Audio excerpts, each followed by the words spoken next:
Yo, what's going on, Donnies and Donuts? We're back again for another banger. Mobile DJ Mastery Podcast. Coming in thick and fast. Oi, guys, today we've got a guest, a little different one today, a bit of a different one. Did you guys know that there is something out there that is built to help us DJs, to help us with some of the more boring stuff, like maybe like your contracts or your legal stuff, like all of that stuff, like insurance and all those kind of things. Did you know that there's something out there for all of us that we can sign up to after this pod and then we are sorted? I have brought a guy on that is from this place, and he's going to teach us what things mean, why it's there, how you can access it, how you can support it. And I think it's a great thing. So I can't wait to get into this episode. So you know what? Let's not waste no time. What are we going to do? We're going to roll that VT.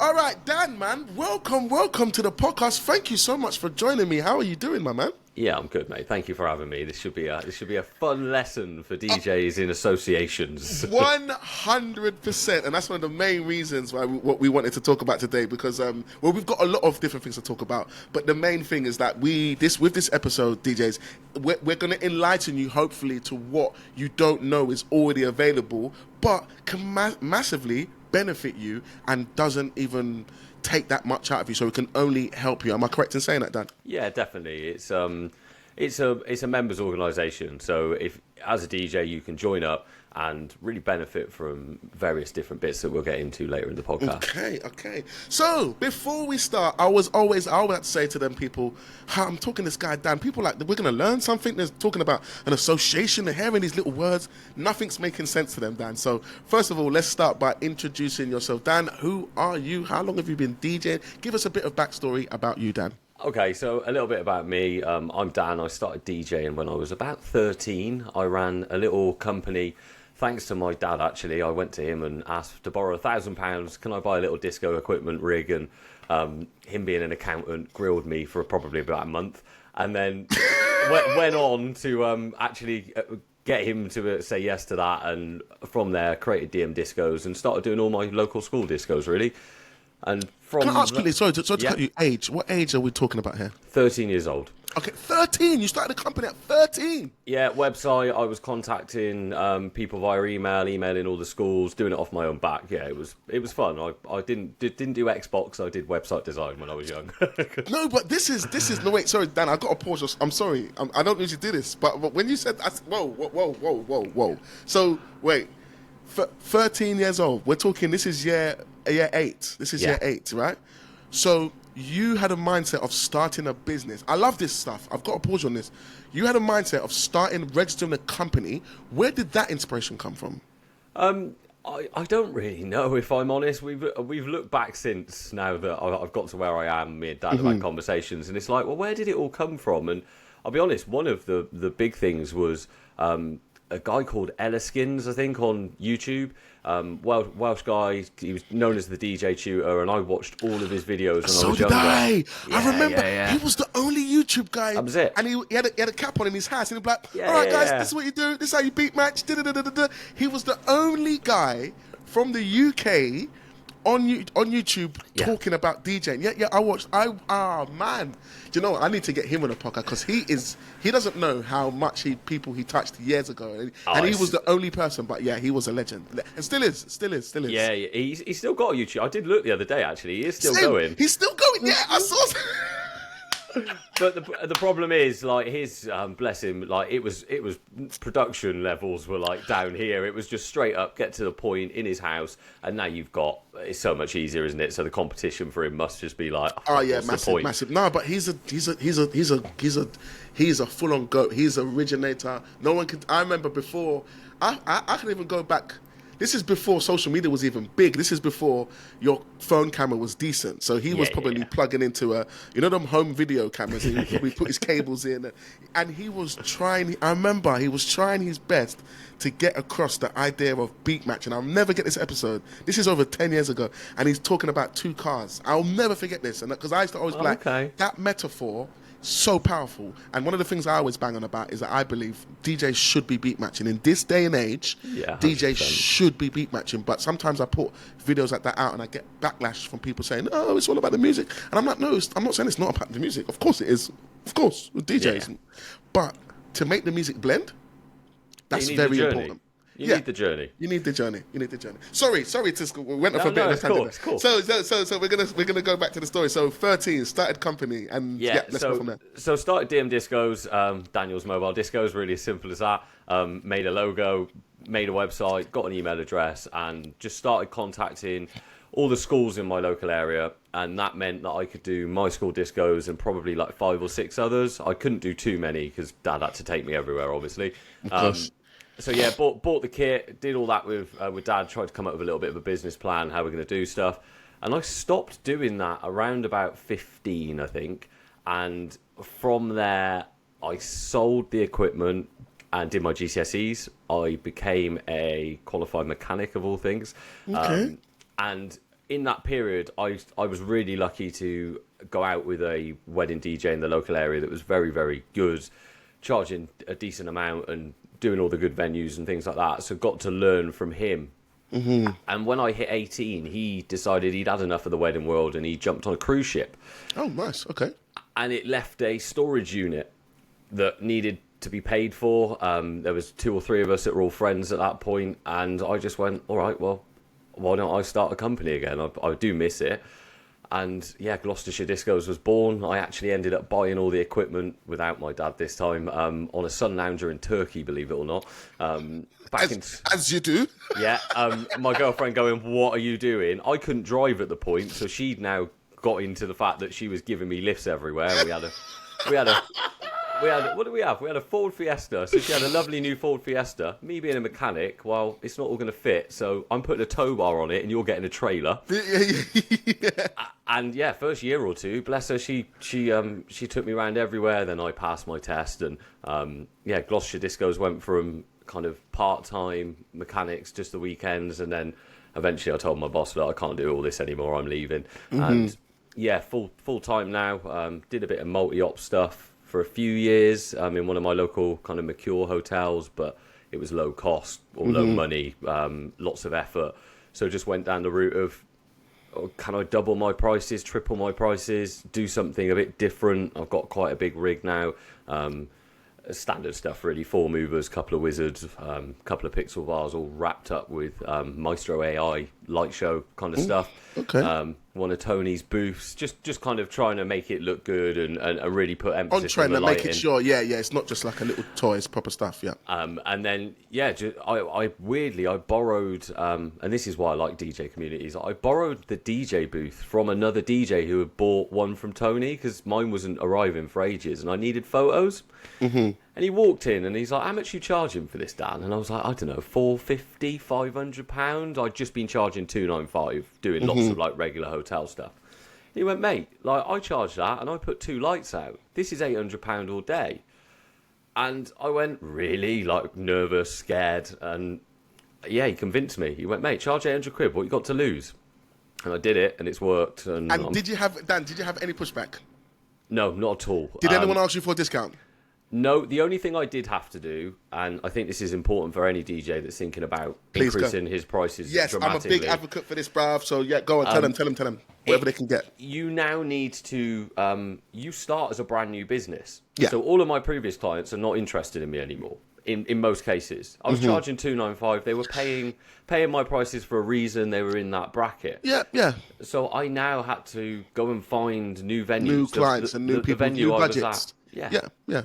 So I had to start a business again, which I knew when I was doing that, but it was hard work. It took a year. There was a year where it was difficult, tough. I was doing this full time. To be honest, I was still taking like local jobs for the local multi-op just to like fill in gaps and stuff. But then it's just allowed me to stabilise that, charge £800, and now, I'll be honest, I'm now going, let's charge more.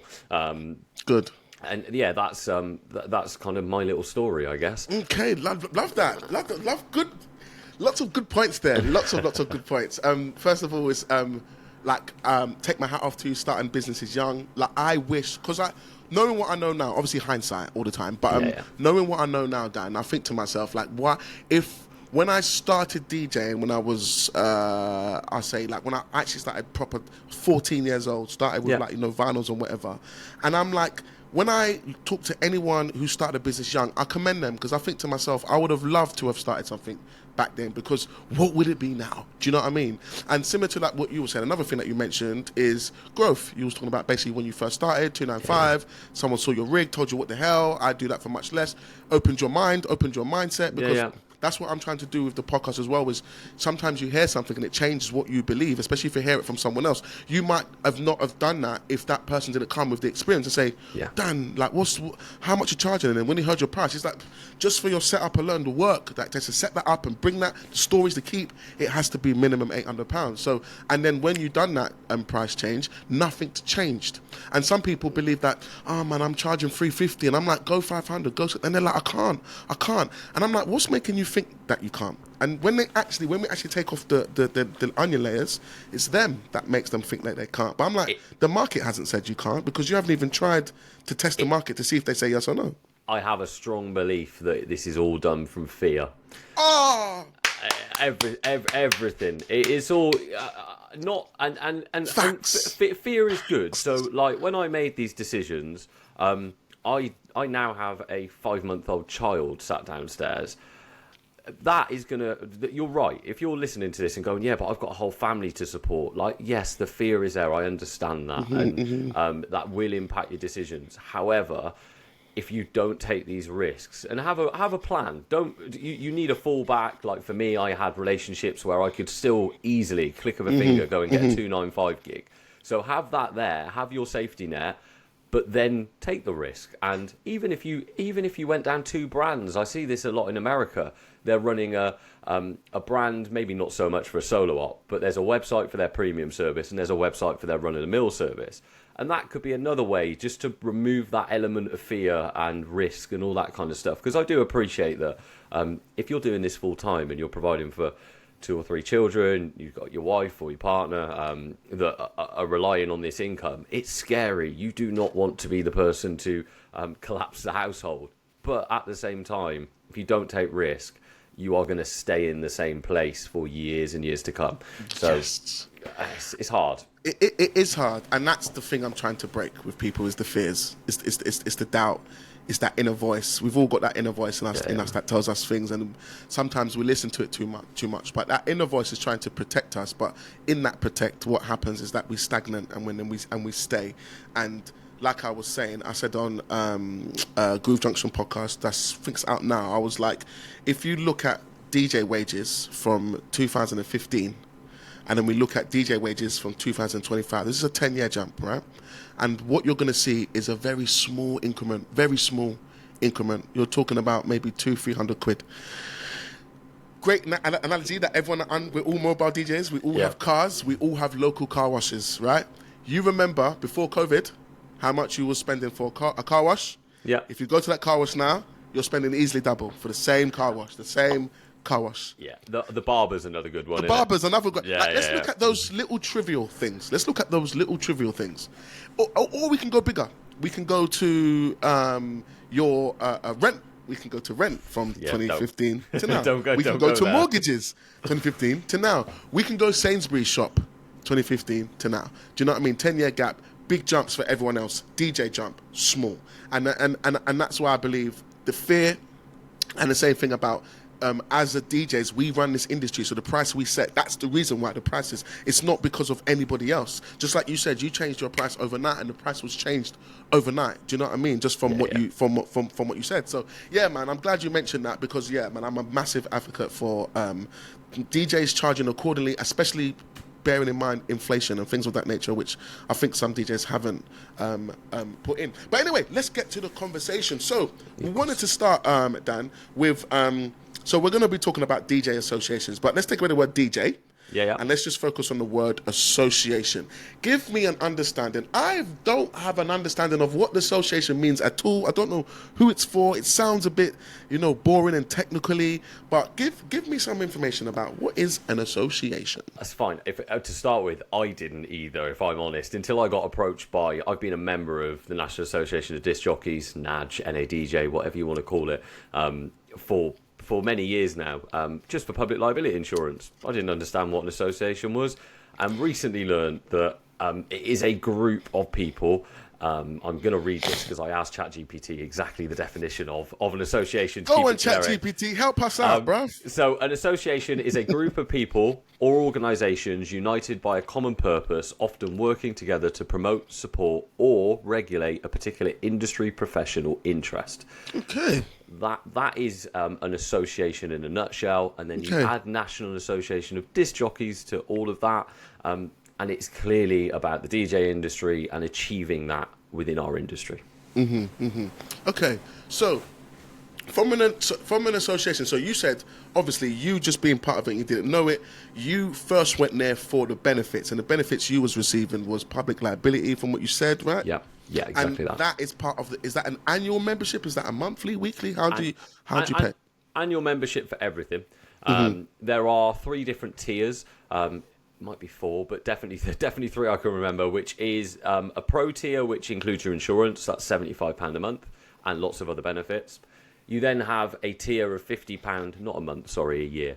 So it's £75 a year. So that is a massive discount, Dan. I was going to say, Jesus Lord, I was going to say. I've just made it a lot cheaper. There we go. You just made it super cheap. But you heard it here first. No, it's £75 a year. So really, you break that down monthly, it is nothing, and you've got your £10 million public liability insurance in that. For me, I think that's the main. Sorry to cut you. That's the main.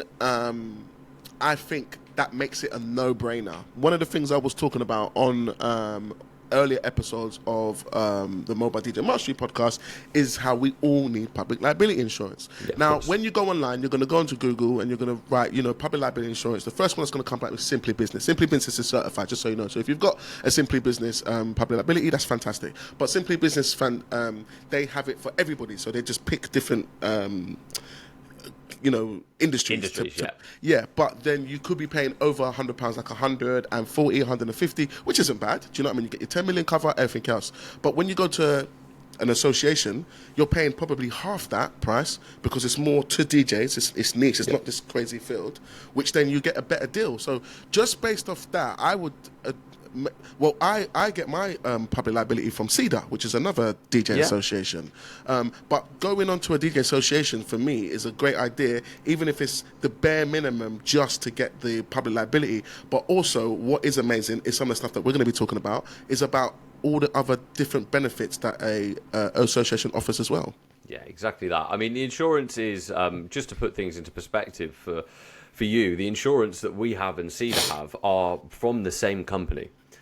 So we use the same person to provide that insurance. But if you are a member of CEDA, the National Association of Disc Jockeys, whatever, that means that you then have a say and you can speak to someone like me who's volunteered to help run it and say, hey, Dan, can we explore what it looks like to add, I don't know, the spark machines or low lying fog, or how much of a discount can we get as a membership with equipment insurance? So you can now actually have a conversation with the 4 DJs that, in our scenario, that are managing this insurance for you and getting these deals. So if you've got any input and you're in an association, you can start speaking and actually saying, look, I don't think the insurance is good enough. We're having this issue with this venue. Whereas your struggle with Simply Business, to have those conversations is going to be very difficult. Very difficult, you're correct, yeah. It has its benefits just in that, I guess, that you can come and have a chat with the executive committee, as they like to call us, and actually say, hey, Dan, like the insurance for us in this one venue, we need to do this. Can you have that conversation with them and see if it's something we can offer to all the members? So there are some benefits of, I guess, an association dealing with your insurance. Okay, makes sense. So there you go, guys, man. If you haven't got public liability insurance and you're paying over £100, we've got the perfect place for you to get it much cheaper, and you get benefits where you can actually talk to people just like Dan and find out things that can help you and your business. So you were saying before when you first came in, you got the public liability, you didn't really know what it was. Now you're in it and you're part of it and you're part of the committee. Give us a bit of an insight of maybe if someone does go and they go and get the insurance, what other benefits could they be looking at if they are part of NADJ or any DJ association for that matter? So one of the benefits is you get your Pro Mobile magazine subscription nice. included in there. So a nice one there. Keep up with the industry news. Another thing, we're always looking to put deals together. We obviously are a not-for-profit. I think that's really important to state. This is not a business. It's a not-for-profit association. So nobody's getting paid. I'm not getting paid. None of the people running it are. And that gives us a pot of cash where we can go and get deals for members specifically. So we did used to do free tickets to BPM. We did recently do free tickets to PBX. So again, another benefit that we negotiated with the organisers of those events. I'm still not sure what's happening with BPM, but if it comes back, it will be a benefit. I know. Yeah, that's another conversation for another day, Dan. But yeah, I'm with you with the BPM because they paused on last year. They said, don't worry, they'll be back this year. Obviously 2025 website, and there's no updates at all on anything, but they've still got a couple of months because they normally go in around October anyway, around later on in the year, so we'll see what happens there. I'm gonna find out because we're an association. Yeah! I want to get involved, so I want to do some education or something there and try and help. The association really should be helping these industry events, so I am going to be emailing the CEO and asking very nicely what the plans are and if we can help. Well, guys, there you go. Another thing, as this is now you're seeing an association member going, this is the kind of stuff that they do. You can go to association and say like, hey man, do you have any news on BPM? So I'm like, don't worry, I'm going to go and check. Yeah, this is what's good about the association. And I think I want to make something just a bit clear as well. You've already said it, Dan, but I just want to, just in case it confused people, just to iron out any kinks in the crinkled shirt, is that when you guys pay towards these associations, like Dan was saying, it goes into a pot, and that pot of money is where you get your free tickets. So technically your tickets are not free, but they've been paid from that pot. So you're getting a discount from an event, but that's not like a free discount. That discount has been paid for by the association. If there's an education that's been put on that's for free, the venue hire, people's time, that sort of stuff, that's where the money is going. It's going to put on these things that you can attend for free. So I think because there'll be some people that be like, my money this and my money that, and it's like, I want people to understand kind of like how the things are kind of working. But people like Dan and the people that are behind the association, they're actually volunteering their time to do these types of things, to keep these things alive. So people like you, Dan, I think are godsend. Do you know what I mean? Because in this day and age, we know that time is the biggest commodity, and it always will be. Yeah. So when someone's giving away their time for free to help the greater good, like, I take my hat off to you. So man, thank you so much for doing that, Mr. Dan. Well, same for you, mate. You have done a lot for the industry over the last few years. So don't do yourself a disjustice there. But it's the other thing that's really important is, although it's me here today, it isn't just me in the committee. There's more of you. There's four of us.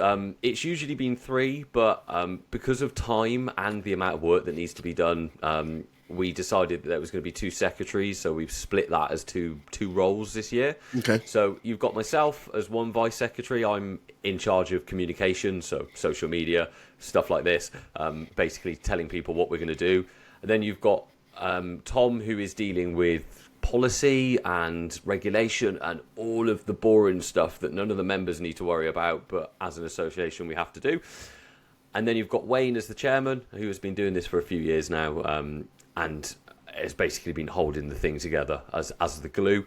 And then you've got Jack, who's the treasurer, and essentially takes care of all of the money and makes sure that my ideas, Tom's ideas, even members' ideas doesn't go and bankrupt the association. They get funded, and it can actually run and be sustainable and things of that nature. Okay. So one of the things that the association will be offering, or one of the things that is part, is meetups. And I was going onto the website to have a little comb around and see kind of what's there. And there's something I saw where they said they have meetups in different locations like Essex, London, Basingstoke, East Anglia, Wales. So these are another thing that I think the DJ community needs is meetups, like physical, real-time meetups. We do have a strong a community online which is growing more and more, TikTok, Instagram, which is fantastic. But we the real meetups, I think that's where the gold happens. It's the real time, proper meetups. And at these meetups, what kind of things happen at these DJ meetups that they have? So at the moment, I'll be honest with you, because of the way that the association's gone before we all kind of came into it, and I'm going to use the big C word here and call COVID's fault for this. It used to have lots of branches. So I think we had 8 branches, and they'd all arrange their own local meetups and things like that. Whereas since then, they have just whittled down because maybe of the age of the DJs that were running that branch as well, where they've got out of the industry. So at the moment, we have nothing. In terms of meetups, absolutely nothing. Zero across the UK. Zero across the UK. Okay. We do have, for members, a week or a monthly drop-in, but that is more steered around what we're doing to get things back to where they should be. Right. And with that, we're looking at essentially maybe not using the branch model, but essentially asking people to ambassador nudge. I'm not quite sure what the terminology is that we'll use, but if you're in a local area and you've got the power to just get a group of people in a pub once a month and have a chat, do it. And if you've got costs related to it, maybe we can look at helping you with that if it's for NAJ members. If you're just somebody that wants to do that, and we can help you promote it and get more DJs in your area to actually attend, we'll help sustain that and make that possible. So it's going to be an interesting one to actually see how that evolves, because we've got a real balance at the moment of people up in, like, right up north and in Scotland. We've got members. Do they want to be coming all the way down to, if we went central Birmingham for one big meetup these days? It's hard. It's a lot. It's a big commitment. It is a big commitment. Whereas I think, and I think we should talk about these guys because they're doing a fantastic job, is Cedar. Yes. Because they are more local, South East Disco Association. I went to one only a week or two ago, actually, one of their meetups, and they can do that with much more power because it's a small association. So there are benefits. That focuses on that area. That area, yeah. So we've got to seriously look, and we're seeking support, if I'm honest, for DJs in the UK. If you're listening to this and you think I've got a great idea about how this could all work, get in touch. This is a members-owned association. We just need, I guess, DJs to buy in to supporting it a little bit, not as much as maybe I am and the other members of the NEC are, but just go, actually, I could lead the Northwest meetup, and I'll do it once a month, or I'll do it once a quarter. And that is a key part of the association. This only grows and gets back to where it used to be if the members all chip in, I guess. Yeah. Okay. I just want to highlight. So the person that is listening to what you just said, and they're thinking, that sounds great and sounds like something I would like to do, but their minds, like how straight away you think you might, a lot of fear might come in. You're like, look, I want to help. I want to be part of, I want to help the DJ community. I'm passionate about it too. I could run it in my little area, which is, let's just say it's Leeds. I've got like a little place in Leeds, and there's a pub down the road or a social club, or like they can visualize a little thing that they can create. And the thing I want to say to anyone that's thinking like that is, first of all, go to the nadj.co.uk website. Go to the bottom of the page. There's a click where, similar to like what you're saying, like reach out and mention your ideas. And I think the best thing, if you're thinking about that, instead of you thinking about the ideas of what might make that difficult, like, I don't know enough DJs and I might not have the money, bring just your idea to someone in NADJ and start that conversation, because those are the guys that do know how to run it and they can give you tips. And I think one of the main things we'll definitely, I know that you guys will be doing, is making it accessible. So it's not like you're going to have this new email with a spreadsheet and now you've got to do this every month and Facebook, and you're like, oh God, I've got my day job, my kids, I really want to help. But it can be something that's quite simple. That's how it used to be. So it used to be, there was the National Executive Committee. So you had the NEC, which is us four. And then you had committees for each area. So they had their own treasurer. They had their own bank account. They had, it was running it was the equivalent of a massive CEO kind of based company, and then having lots of branches or franchises. And I'll be honest with you, managing that even just as a group of four of us is not sustainable. It just can't be done. You need to, and this is a point that I don't think we can visit yet, but is something I found in other associations, is actually there's a lot of people paid to run associations. The Textiles Association, they've got 2 or 3 people that are paid a full-time salary just to operate it. And I do think in the long run, when I step down eventually, I'm hoping that the association is in a position where, like, not necessarily DJs, but virtual assistants, professionals in marketing, we can really start to grow from there. But we are at a much earlier stage where we really just need to get the association back to delivering good education, get some local meets going. And I think the core of this, and Jack, the treasurer, is big on this, is community. This is all about building a really friendly community that would be applicable for myself, you, but also a 14-year-old me. We've got junior membership. It's down at like £25, and we're actually looking at, do we do junior membership under a certain age, potentially for free? Like if you're 13, 14 and you want to come into this, just free. And then when you're 18, then you jump on payment. I think that makes sense. It's meant to be an accessible area for all DJs. This doesn't matter whether. So if you're the 295 Dan, you're in. If you're the £800 Dan version that I am now, you're in. It doesn't matter on any of that, what kit you use, all the egos. A great comment from Tony, who's the chairman of Cedar. Egos are left at the door when you enter the room, is his big thing. And I think that's really important for an association, because you don't want to listen to me banging on about how I charge £800. And I'm this and I'm that, You want to hear about how I used to charge £50 when I was 13 and how I got to this position. And that is what the association be doing through education, events, and all that type of stuff. Okay, so next thing I've got is that I saw on Nadge's website they've got 10 targets this year that they want to improve, and this is kind of where I feel they was reaching out to a bit of the community, saying these are the things that we want to reach, and if there's anything in there that sort of tickles you or anything like that, why not get in touch and then see that how you can support us with that. Do you happen to know what those 10 targets are at all by any chance, Dan? I do. Give me 2 secs, because I pulled these up earlier because I knew you were going to ask. Right.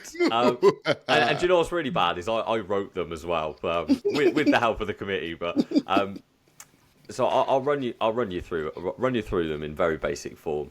So recruit additional support is point number 1. We need volunteers. If you can do 20-30 minutes a week, quite frankly, with something with the association, and you think, I've got a specific skill set, please just reach out, email me, email the general Nudge email. One of us will pick that up and we'll just have a chat with you. We need more support from our members and people that maybe are thinking about becoming members, and that in itself will just help the whole thing grow and us achieve the other 9 targets that are in this list. Okay.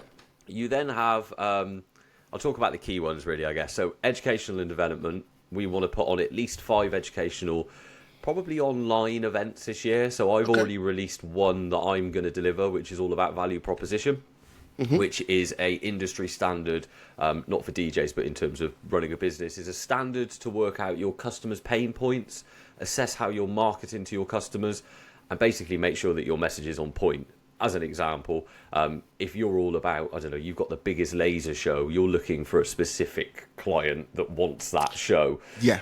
So just go for them, and we'll help you in this course work out what their pain points are. We'll assess kind of some of the struggles in that marketing, and we'll use this value proposition canvas to do that. It's a course that I felt I could deliver because I've had education in this myself through various UK government systems. They've taught me about this structure. And we need other volunteers that have got skill sets. So yourself, you're very good at TikTok. How can you do an educational course for us that talks about social media and the successes you've had and what you did to implement that? And that's one of the things that I definitely am going to do, Dan, as even when we were speaking before, obviously offline. A social media course is something that I'm definitely going to develop. This is actually perfect for me to ask you questions, because these are the kind of questions that someone else would ask if they want to, just as we pause on those on those target points that we're hitting. So Dan, I want to make a course for social media to help the association and hopefully help wider DJs. So I'm going to make like a video. How long should it need to be? Does it need to be like a whole hour? Can I do 15, 20 minutes? Like what are you looking for? It really, at this stage, I would suggest it's down to you. Okay. I really would. I'm up for, and same with everybody else in the NEC, we just want to hear what your thoughts are. If you think you can only deliver a 30-minute course, but it's got real benefit, it could be something really a kind of business related. It could be something around a specific bit of equipment. So for me, if you know how to use SoundSwitch and you want to provide a course for our members, or you're a member and you want to provide that course, let's do it. Doesn't matter how long it takes. Let's do it virtually, and let's do it, if possible, live on Zoom. That's kind of the best way, I think, to do it. Okay. You can see, I don't know if it will, depending on how you cut this, I've got Maestro DMX behind me, which is an AI software that's got launched about a year, maybe a year and a half ago. I was one of the early backers of it, and it's changed how I DJ. It's amazing. And I've now said, right, okay, I'll do a course in this. I understand it. I'll share how AI can change lighting for DJs that just don't want to program and don't understand programming. And I will be delivering that. And we're looking at, do we do this in person? You could do, but we've got this issue of everybody from all over the country joining together. So my thought is 3 cameras, quality of what you're seeing now, different angles. I'm going to hire a hall and I'm going to do it live and do it online. Wicked. That's that is just a case of, if you think you could do that, you've got a local venue and you want to demo something, demo a new light, demo a piece of equipment, how you've overcome something, let us know and we'll get you on the schedule. Don't you worry. Okay. So, guys, you can definitely look out for a presentation from myself. I'll definitely be talking about social media, kind of how I've done what I've done, and a couple of tips and tricks that you can adopt straight away. I'm a big believer in that as well, is if you can in anyone's presentations or talks. I've been to some where, if you can take something away now, like literally now, like get your phone out, do something now which will make things better for you. I think that's a powerful. It's always a good thing to be like, I've just left this talk and I'm walking out, I'm making an edit on my phone, and that's incremented my business by 5, 8, 2, 12, 15%, whatever it may be, made me more findable, made things more searchable, made it more easier for when clients come in to know what I do and what I offer straight away, which can then help me convert clients. So yeah, definitely got one coming from me. And I echo what Dan is saying. If anyone else out there has got some key knowledge, because some of you guys are good at a lot of things, but really good at one thing, similar to like what you were saying. I know some people that are really good at wolf mix and how to set up the wolf mix lighting. Some people are really good at their loading and the way they've done it, because they've been doing it for so long, the way they load into venues and the way they look at venues that they haven't been to before to suss what that venue has and what doesn't have. They've got a lot of knowledge over the years. So doesn't, like Dan said, it can be as long or as short as you need it to be. If you feel that your space is a bit tight, reach out to the association. Maybe they can fund the couple of quids that need to hire that hall out for maybe an hour or two. You can go down there, film it as you can, and send that content over, and then the association can benefit from it. So yeah, guys, definitely. I think, DJ community, as you guys know, I'm a massive, I'm here all the time feeding in, and the more people that do the same, the more it raises up the bar for everybody. So let's continue with some of these core targets that Naj want to work on. Cool, right. So we did education, which is really important. And just to elaborate on that, education can come in a variety of forms. So we are looking at things like health and safety and other things like first aid courses. We want to put on a first aid course that you can come down to and physically do. It's a little bit more boring, I guess. It doesn't excite many DJs, but it is very helpful and really good for the insurance as well. 100%. So the next one is events. Now, this is, again, part of the complication because we are a national association. I have some grand ideas around events, but I probably need somebody to invest in about £50,000 as a minimum. But our general thinking is this year we want to put on 2 events. We're thinking along the lines of a sound off and a lighting demo. Okay. So we've already put to our members that I've got a list of 10 volunteers that have got Maestro DMX, My DMX, Wolf Mix. Let's do a kind of light off instead of a sound off, and allow people to, after a demo's been done to certain tracks to show what the DMX controller can do, to actually go and speak to these DJs that own them and say, well, what are the benefits? How long did it take you to get it set up and stuff like that? So that's something on the cards, as well as I think a big sound off as well. But I need to have a chat with some different retailers companies and brands. So if there's if any manufacturers watch this, give me a shout. And if you've got a good sound system and you want to make a point. After that, we have looking at our membership. To be honest, a At the moment, it's £75, £50 or £25, depending on what tier you get into. And unfortunately, as I say, because this has kind of gone backwards a little bit since COVID, I'd probably say, looking at this from the outside, the value as it stands is not great unless we hit these 10 core targets, if I'm being totally honest. Love that transparency, Dan. Love it. If you're looking at the website now and you're a member, you're probably thinking, well, you've only done one educational course this year, and I totally get it. At the moment, the value's not there. All I would say is, for that £75, you are essentially, it's the wrong term, but you're giving to charity. That's all we are. We're not for profit, so you're putting money in a pot that can give back to you as a member. That is the key thing. So looking at the membership and the overall revenue, how we increase membership and then increase the revenue so we can do even more things next year. And then we have some really boring stuff like back-end modernisation. This is a business. So us as an NEC, we have to basically take the way we do invoicing. It's done on a spreadsheet. The whole finances is done on spreadsheets at the moment. That's how it's been done for like 15, 20 years.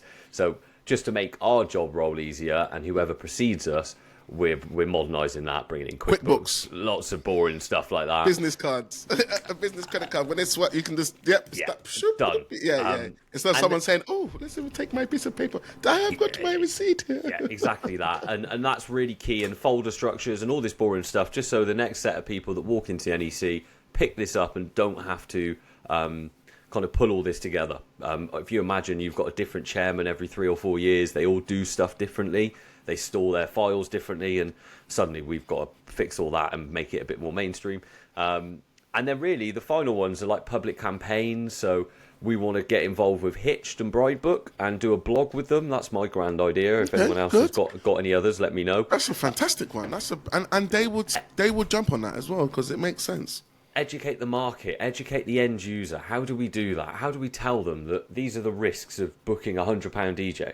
This is what you should be looking for. They need PAT testing. They need public liability. Are they a member of NADG? Another thing to look for. So are they certified? Yeah, exactly that. So it's trying to achieve all these things within the space of our year kind of tenure, and pull in support. And I'm pretty confident. We've said it. It's quite ambitious, but it's realistic. If we get the support that I'm hoping we do, there should be no issue with us pulling all of that off. We're doing a rebrand as well. We've got a new logo come in, changing the website, lots of fun stuff just to make it, I don't know, maybe attract to a younger audience as well as the older generation. I was saying, so when I was scouring on the website, I saw 2 logos, funnily enough. I saw they've got their merchandise area, and they've got the NADJ one, which most people have seen. Yeah. And then they had another one, which was like NADJ, but the words were like mixing them with each other. And That's I said, the one. "Oh, Dan!" I looked at that logo and I was like, "That's Wayne. Wayne's done that. Fair play to him. He's put a lot of time into that logo." How do we change the brand? I'm pretty sure that's Wayne that's done that, and he's that chucked it on logo the merch. for me. I was like, it would be good idea for, as we're in this stage, to update the logo to show massive change. Because the logo as it stands at the moment looks very formal, like the skinny letters. When I remember, there's been other places I've gone to and I've seen that logo, and I'm going to be fully honest and transparent, because you don't know what I'm like. I've seen that logo and I'm like, that's not for me. I don't even read that, Dan, the logo, because it says to me boring, as you mentioned, and I said, I'm off, and I go to somewhere else. I remember when I went to the Pro Mobile conference in 2022, wicked event, and they had a stand. Naj had a stand, they had something going on there, and I remember looking at it, and it was grey. It was the orange and the grey lines on the outside, and the thing that looked like a PDF, and I was like, nah. And I didn't even engage. So, but there's a new logo on the website on those T-shirts, and I was like, that logo looks dope. Yeah, it's getting there. I mean, I've positioned myself as the crazy uncle in our little association of 4 of us. Everyone's given it kind of, and rightfully so. How do we put regulations in? And there's a big thing about the association that we want to deliver training courses that are more in depth. So, like, become a DJ. This is like, you can go as far as actually doing proper NVQ qualifications as an association. That is a long-term stepping stone. But I'm there going, it's great and I love it and it's amazing for the industry. Boring, boring. Nobody cares. No one cares. So it's trying to find a fine balance, and associations are typically relatively boring, and we're trying to just add a bit of fun and education that is inspiring. It's Relevant like, and inspiring, I can get behind that, and I want to know it. So yeah, I am the guy that's going, it's not fun, we're not doing it, and then they're going, well, we have to. It's like the first aid course. I'm like, oh, really? Do we have to deliver that? I'm just like, yes, because it's X, Y, and Z, which is good. We've got a really good mix of the four of us in terms of kind of personalities as well. So you're going to get at the end of this, I hope anyway, a real kind of consistent, high quality, policy based, but also fun and educational kind of approach to everything we do, which I think is what's needed. You can't just do fun because you'd never be able to instill the prestige that's in the badge. You want the National Association to be back to where you want that on your website, because Hitched are saying you really should be looking for an association badge when booking a DJ, because they've got at least a wide... you know you've got certain things that ticked off. Just the fact that they're there, your public Exactly. liability is going to be sorted. This person should be that they get education, they have access to all these kind of things. So yeah, it should make it more of an easier go for someone who's looking for a certified DJ. Exactly that, and people have done this well. Like Need a Disco, I think. Although people may moan about the kind of the jobs that are coming into it, and I know it's just a business, what they did really well, and we do as well, is you need to provide your PAT testing. We want to see your risk assessments, or we want to help you make those risk assessments. There is, back to the boring stuff, there is a policy and a code of conduct for members, so you can essentially get kicked out of the National Association of Disc Jockeys. And that I think that's the way it has to be, because if you're a member and you're known and there's evidence, it becomes a bit of a court of law. But if we can prove that you are ripping people off, you're taking £100 deposit off them and you're not turning up, you're no longer a member of the National Association of Disc Jockeys. Yeah. Goodbye. And that's not through, it can't be done through personality, it can't be done through your rig and all that type of stuff. We'll have anybody. This is what it's all about. It's a community. But if you are actively ripping people off, there is a policy in place to say goodbye, because you're putting the association's name in a bad light. 100%. 100%. So that's where the boring stuff does really work. It does. It creates a group of people that can be trusted. And that is beneficial, but implementing that is a bit boring. But we've got the likes of Tom to do policies and stuff like that. Shout out, Tom, if you're listening, mate.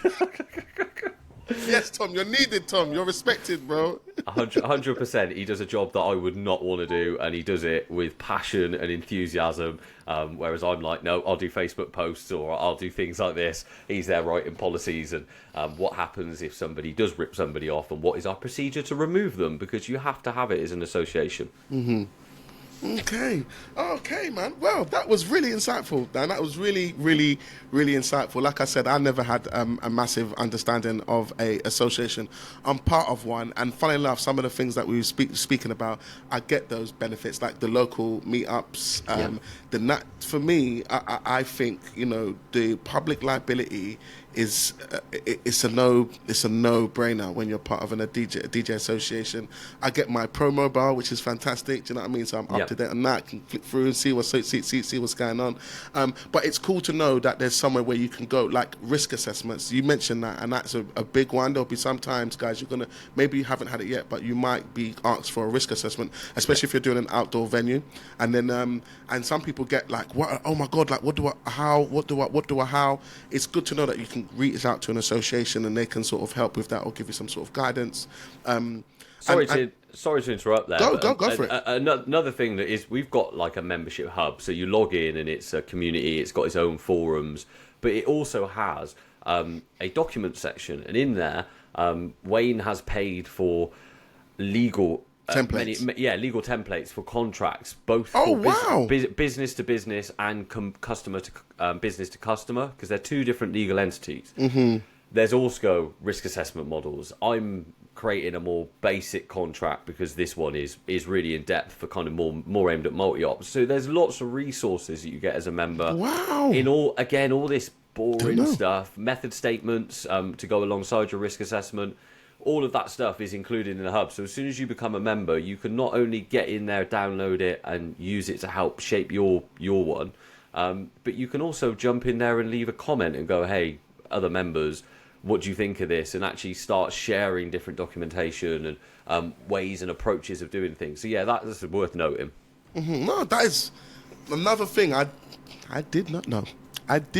Guys, it sounds like to me, yeah, because you guys know when we're here on Mobile DJ Mastery, if you don't have these things, or especially documentations that you don't have, it's a great thing to go and just have a look at what they do have and what you can add to you. Because on episode 2, I was talking about, you need your public liability, you need your PAT test, but we're going to go into deeper where you do need a contract. These things are going to help safeguard you and safeguard your clients and make your business watertight and bulletproof. So I didn't know that. I didn't know that, and that is a major key, because sometimes you're going to. I went to get my contract written up by solicitors, which can sometimes be quite a hefty price. But there's different. You could go to different ways. You go YouTube for one, and then you're learning that, and then you go to another company. And sometimes we can find ourselves like octopuses, like we're reaching for all these different things and getting. But then knowing now an association, guys, a DJ association, a good one. Especially one what we're talking about is, I'm part of CEDA, and I'm going to be putting some work on for NADJ, either or at the moment we're talking about NADJ, being part of them. We're trying to show you the other benefits that you can get if you do sign up to one, and also you can actually be a part of it, so your knowledge and those things can be in there. So Dan, thank you so much for sharing all of that information, my man. Right, no worries, thank you for having me. That is really, like, even me, I'm like, oh wow, this is okay, all right. Like, we are educated up, guys. We know what an association is now. Just to throw it out there, you can be a member of both as well. This is me pushing you for membership, I guess. You can leave there. No. So Tony, the chairman, is also a member of the National Association of Disc Jockeys. Okay. What you can do is go on the lowest affiliate package, which is £25 a year. It's nothing, and basically what you'd be doing there is getting access to our hub, having a right to vote, which is really important to make sure that if you want to stand for one of these NEC positions, you can. And also voting on what we do, because some stuff we'll send back down to the members if it's big for voting. So you get all those kind of voting rights, you get access to the hub, you get a lot of benefits that we've discussed, and you can be a part of this thing. And Tony does that. He's the chairman of CEDA, and he's also a member of NAJ. So you don't have to be a part of one, and I'd probably suggest, if you're in the southeast, you should join both, because ours will all be about national goals and big stuff. Whereas they're so local and it's so community based, they are doing a fantastic job. I can't stress that enough. That CEDA, the event I went to the other week, they've got a couple of younger lads in there that did a My DMX lighting demo for their members, and it blew me away. I want to have. I think they're about 18, maybe even younger. One of them. Yeah, I know you. I know you're talking about. They are acknowledged up, Dan. They're on smoke, bro. I want to say Archie and Will. Yeah. There you go. Guys, like, honestly, your My DMX demo was amazing, and to see two people of your age delivering something like that. They would appreciate that, man. Because even Archie's TikTok, he goes in. I rate him. I got respect for all of them. All of them. They're a little crew, and they, like I said, they're like yourself, Dan. They started up so young, I take my hat off to anyone that says to themselves, I know, I'm going to start a DJ business, even though I might not be old enough to drink alcohol. I think that's no, seriously, because you're going to be entertaining people that are consuming alcohol. Do you know what I mean? So, and, in my opinion, when I first started DJing at 15 and someone said to me, if someone came to me and just said, mate, why don't you start a company? I would look to them like, what are you talking about? Bruv, I'm just DJing in my friend's bedroom. Like, what do you mean start a company? What are you? What's? But then you guys didn't have that. You know what I mean? You just said, let's go.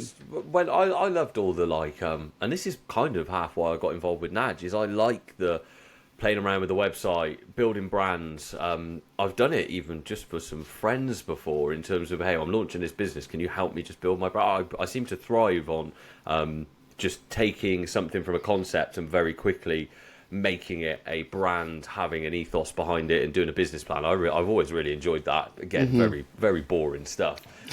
But it does help, and has allowed me to get to where I am. And I'm sure you've gone through a very similar thing with even the podcast. How much did you enjoy doing that bit? Did you like building the brand? I know you're building the website at the moment. Is that an enjoyable bit for you? Yeah, no. But recording these episodes, amazing. Yeah. Like, I love I put something out on Instagram, and when I get the feedback from people, I get a lot from that. DMs, when people ask questions, or if they say, "Oh man, you started me DJing, I've just bought my first," and like all of those things. When I love creating, I love making, love recording, love posting, but what fuels it is what I get back from the community, the likes, the shares, the oh, that's so funny, real talk, I remember the stories. Guys, stories in comments, I love them. Like stories. There's a guy that was lengthy. like, when they're proper saying, yeah, man, this one gig happened, and I'm literally going through like, sometimes I go through the comments, if they're short and they're emoji, it's those ones. I stop. I'm like, who's this? Simon. Simon said, he's talking about when someone requested and they did this and that happened. I'm laughing at the comment, and I love. It's that makes me say, yeah, these stories, and that's another reason why we started the podcast, because we want to do the education, break mindsets, break myths, and those kind of things, and open up people's minds. Because when your mind is open, you can make more informed decisions about what you want to do, whether it's pricing, where you want to work, how you want to do your business, things to change, upgrades, whatever it may be. As long as it's improving and doing that, that's what we're all about. And that's the reason why I brought you on here, Dan, and I thought it would be amazing to talk about the DJ Association, because all it does is help with all the things same goals. we are doing. Same goals. So then it makes sense. It makes sense to have you on here, man. Thank you. No, thank you so much for your time, Dan. Guys, head over to the Nudge website. Get in contact with Dan. I've left all the information in the description. It's got his Instagram there. It's got the Nudge information in there. Click on those links and get in touch. If you are sitting there and you're thinking, this sounds good and I want to, we are talking to you. If you're sitting there or listening, you're thinking, it would be so cool if I could, or we could, whatever that is, message. Don't leave it in your head. Share it to the community. Your little idea could blow up to be something amazing in a year or two from now. So don't hold back, man. Don't hold back. Dan, is there anything you would like to say before we leave and wrap up the episode? No, not really. Thank you very much for having me. Really appreciate this. And I do think that our goals are very much in line. Massively. It's all about, this is all about helping DJs of all ages, all caliber. And I guess my big plea to anybody listening is it's hard at the moment because we're on a growth period. But if you've got the cash behind you, if you've got 25, 50, 75 pound, join us. You then get a vote, you're then in the community, and then you can get involved. And it increases our pot of money, so I can start putting on some decent events as well. For the people that are paying. For the people, exactly. Mm-hmm. It really is a self-serving thing. Yeah. And you can also jump in and say, hey, Dan, I don't agree with this. That's another important thing, I think, to be aware of. Mm-hmm. If you're a member, you can say, actually, no, why don't we do it like this? And it creates all these conversations that you're doing such a good job on with these podcasts. Thank you so much, man. Guys, thank you for your time. We're going to love you and leave you. All the goodies are inside the comments, man. So make sure you make comments, or anywhere you're watching this or listening to this, wherever there's a description, we've put all the information there. The links are in blue and you can read the text, and make sure you hit those things and do those things. But other than that, we are going to wrap up, and we'll see you again, same time, same place next week. Dan, thank you so much, and peace, everyone. See you soon. Catch you in the next one. Cheers. Since the recording of that episode, Dan has stepped down from NADJ, but that doesn't change anything that we spoke about on the show. You can still head over to the links in the description where you can contact NADJ to take part in all the things that we were speaking about. Dan will be back on the podcast to talk about his brand new project, Planning Beats, which is going to be a fantastic CRM software that all of us mobile DJs can use to strengthen our businesses. So I thought I'll just quickly let you know that if you've made it this far to the episode, you're a real one. So when you head into the comments, write in real one, and I know that you are a day one supporter and you make it all the way to the ends. Make sure you tune in, same time, same place next week. More bangers on the Mobile DJ Mastery podcast. Cheers!